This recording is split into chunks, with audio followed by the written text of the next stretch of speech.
Oi pessoal, bom dia, boa tarde, boa noite pra quem estiver assistindo. Meu nome é Lucas Felp e eu tô aqui pra dar algumas dicas de como melhorar em Ciência da Natureza no Enem. Vocês devem ter visto que eu tô hoje no cenário novo já, no meu dormitório da Universidade de Michigan. Se você não sabe do que eu tô falando, eu mudei pros Estados Unidos. Você pode clicar aqui nesse card pra ver o meu vlog de mudança, que foi um vídeo totalmente diferente, inesperado, mas que deu muito sucesso, que eu gostei muito. Eu me abri muito mais, me soltei muito mais. Gostei muito de ter feito isso, eu vou fazer mais ainda nessa semana e nas próximas. Mas eu gosto muito também desse show de vídeo com câmera parada, o fundo, e eu poder falar sobre conteúdo com vocês, que é isso que eu quero compartilhar também, além de experiência e conhecimento. Então hoje eu vou falar sobre dicas e técnicas para melhorar na área de Ciência da Natureza no Enem. Eu já fiz um vídeo que é de como eu passei de 760 para 1000 na redação do Enem, vou deixar aqui nesse card agora. Esse daqui pensando mais na minha evolução em Ciência da Natureza, que foi de 637 no Enem 2017 para 734 no Enem 2018. Então eu vou falar alguns aprendizados que eu tive e passando essas dicas para vocês. A primeira dica que eu tenho para dar é que você tem que estudar a Ciência da Natureza de um modo global, interdisciplinar e contextualizado para o Enem. Global no sentido de que você não precisa estudar cada um dos pontos específicos de cada conteúdo. Você precisa tentar ter uma visão geral, global, conseguir entender o que está sendo cobrado mais nessa prova, o que você mais precisa saber. Interdisciplinar no sentido de que você precisa saber entrelaçar as matérias que já estão entrelaçadas no mundo real e saber entender como as matérias são conectadas. Por exemplo, você tem elétrica tanto em química quanto em física, você tem outras matérias que estão super conectadas, você precisa entender onde elas encaixam, o que você está aprendendo em tal matéria tem a ver com a outra disciplina e contextualizadamente, porque no Enem nem tem nenhuma questão que seja só sobre técnica ou teoria, é tudo colocado em prática, como essas matérias que você está estudando ficam na verdade em prática no mundo real. Todas as questões do Enem são contextualizadas com situações cotidianas, então pensa nisso para resolver as questões do Enem enquanto você está estudando. Já pensa nessas situações e pensa em como é aplicado no mundo real, até para você ter mais interesse nas matérias, porque eu mesmo só comecei a ter interesse em física, química e biologia quando eu comecei a pensar que elas são parte do meu mundo real. Você pode falar que em matemática você não vai usar tudo no seu dia a dia, mas se você quiser, você consegue usar física, química e biologia em todo o seu dia a dia, se você olhar para as coisas com esse modo diferente científico. Essas três matérias, as ciências, são a explicação para o nosso mundo de hoje. Então, tente entender por que essa matéria que você está estudando é importante, aonde ela está aplicada no seu mundo, porque tudo é explicado por ou física, ou química, ou biologia. É incrível, sério, eu fico fascinado com isso. E no sentido de estudar de uma forma global, vem também a dica de estudar o que mais cai na prova do Enem. Chegando agora perto do Enem, que falta 2 meses, eu acho, você precisa tentar focar no que mais cai, priorizar no que mais cai. Não que você não vai estudar o resto, mas priorizar é a palavra. Selecionar o seu tempo de uma forma que seja eficiente para a prova do Enem. Então eu vou deixar aqui no link da descrição uma matéria do G1 que tem uma pesquisa do sistema Eridsac, eu já falei que foi o que eu usei também. Eles levantaram todas as questões do Enem 2019 até o Enem 2017 com todos os conteúdos que mais caíram por matéria em porcentagem. Então confere aqui embaixo, sério, e aí você vai estudar direcionado com isso. Um exemplo que eu fico bem frustrado e eu gosto de falar é uma questão do Enem 2018 sobre biologia, que era sobre a técnica de plantio chamada enxertia. Eu nunca ouvi falar sobre isso até a prova do Enem, eu não sabia o que era, muita gente acho que também não sabia. Eu nunca tinha estudado aquilo, não tinha prestado atenção nesse nome, e tudo bem. Eu tava fazendo a prova e o que eu pensei foi exatamente isso. Tudo bem, eu posso errar essa questão. É uma questão que é difícil, é uma questão que é sobre só um nome que eu não sei o que é. É uma questão que é uma exceção duplo sentido, assim. Porque, primeiro de tudo, o Enem não cobra nomes particulares e coisas pequenas, ele cobra essa visão global da matéria. E segundo, era uma questão de técnica de plantio, de botânica. E se você entrar no link que eu falei aqui embaixo, do G1, da pesquisa do SAS, na verdade, botânica é só 2% do que cai no Enem. Então é uma exceção da exceção. Eu errei e tudo bem, isso não zera a sua prova, você não precisa ficar angustiado, nervoso na prova por causa disso, que é normal aparecer exceções, mas você tem que lembrar que são exceções e você tem que estudar a partir da regra.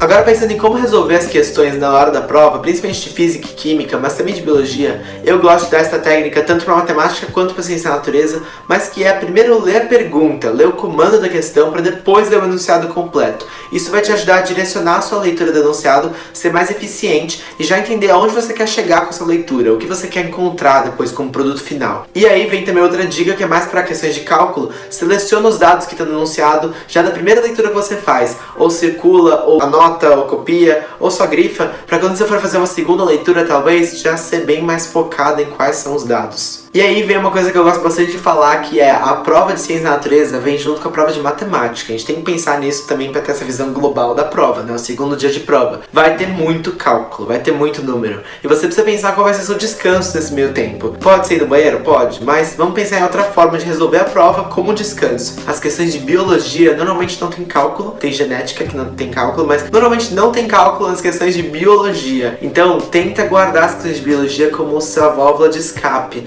como o seu descanso, como sua forma de se aliviar no meio da prova com tanto número. Então não resolve todas as questões de biologia de uma vez, deixa elas para fazer um equilíbrio, para fazer um revezamento com as questões de cálculo, para você poder ficar mais tranquilo, poder dar uma pausa e não ficar só resolvendo conta o tempo todo. Mais adiante, uma forma de você estudar muito eficiente para a ciência da natureza é você treinar com provas anteriores. Isso vale para qualquer área do conhecimento, claro, mas para a ciência da natureza eu acho que como tem tanta matéria, a gente fica tão pensando o que vai cair, façam provas anteriores. Porque vocês vão perceber que tem padrões de questões, tem estilos de questões que sempre caem.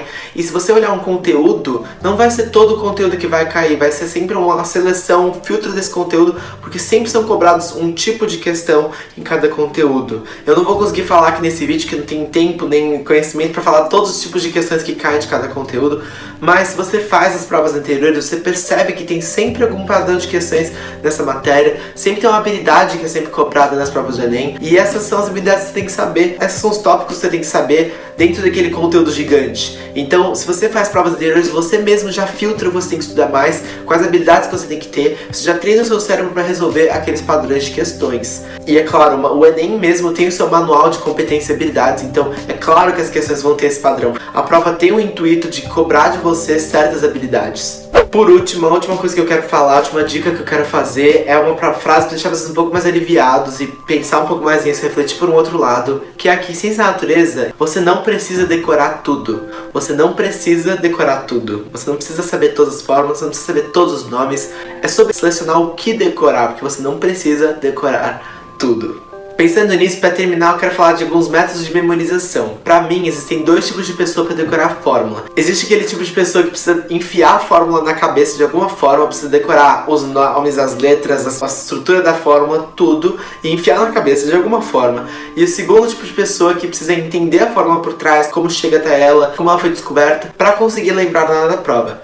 Eu sou o segundo tipo de pessoa, pessoalmente eu prefiro entender como a fórmula foi descoberta, como você chega até a fórmula, por que ela é assim, porque assim eu decoro melhor, eu consigo lembrar na hora da prova, senão eu consigo até mesmo descobrir ela na hora da prova. Mas não vou falar tanto sobre o segundo tipo de pessoa, só queria citar que ele existe, que você pode ser uma delas, porque o segundo tipo de pessoa você pode pensar na internet, demonstração de fórmulas, e aí você consegue ter um estudo muito mais profundo sobre isso. Mas pro primeiro tipo de pessoa que precisa decorar as fórmulas e enfiar na cabeça de alguma forma, eu gosto de fazer algumas dicas. Primeiro de tudo é fazer brincadeiras e trocadilhos com as fórmulas. Isso vocês devem estar já acostumados e habituados. Você pode fazer, por exemplo, brincadeiras de vovô ateu, sorvete, sorvetão, Edu, pivete povotó. Isso fica na sua cabeça, hein? Pode ser ridículo, pode ser aleatório, pode ser bobo, pode ser engraçado.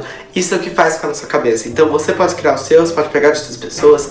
Eu tinha vários e me ajudaram a decorar muitas fórmulas que eu não precisei entender como chegava até elas, mas eu só lembrava pela brincadeira que existia na minha sala, comigo mesmo, enfim. E outra estratégia que tem pra dar é colocar as fórmulas em lugares que são visíveis para você todos os dias e que você está sempre perto.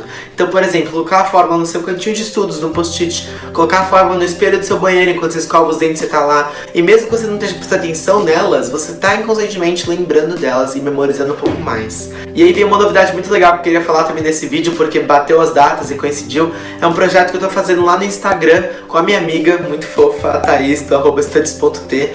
A gente decidiu fazer um projeto justamente voltado para isso, para memorização de fórmulas, pensando em colocar as fórmulas em lugares que vocês veem todos os dias. E tem um lugar que você sempre vê todos os dias, você não presta atenção, que ele é tão importante, que é o plano de fundo do seu celular. Então a gente tentou inovar, eu espero que seja uma coisa inovadora para vocês, mas eu espero que ajude também, principalmente, mais do que isso. São planos de fundo no celular com fórmulas. Então a gente chama de formulário no celular. Ele tem uma estética super linda, eu acho que a estética é super importante no processo de memorização e até mais você vai colocar como plano de fundo do seu celular. E aí você tem as fórmulas separadas por matérias e por tópicos para você poder colocar no seu celular enquanto está estudando aquela matéria. Então você está estudando ela e ao mesmo tempo seu celular está com essa matéria ali pra você toda hora, com as formas que tá no seu dia a dia, não tá estudando, mas ao mesmo tempo você tá, porque tá lá no seu celular, no plano de fundo as fórmulas. E isso eu acho que é muito importante, que pode trazer uma ajuda muito grande pra memorização.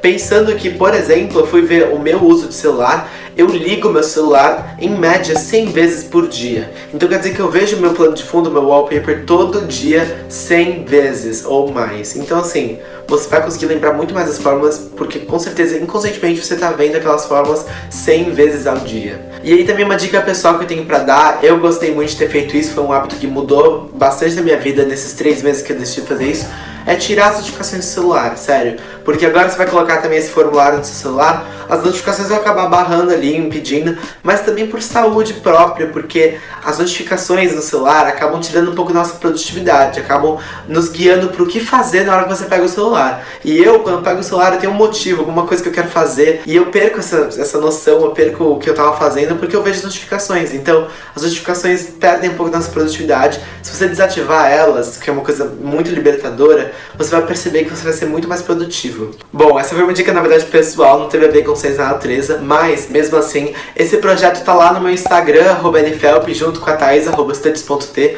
Segue a gente lá, acompanha nosso trabalho pelo Instagram, que também é muito bom, eu gosto bastante daquela plataforma. E aí, tá lá no destaque também todos os wallpapers, ou tá no meu Drive, que tá no link da bio do Instagram, ou também no link que tá escrito Drive aqui da descrição. Então você pode baixar em alta qualidade, pode ser pelo Drive ou só tirar print dos stories no Instagram. É isso, eu espero que vocês aproveitem o formulário no celular, usem bastante, coloquem nos comentários se você gostar, se você achar que foi útil, se não for inovador, mas eu achei que foi uma coisa bem legal de fazer.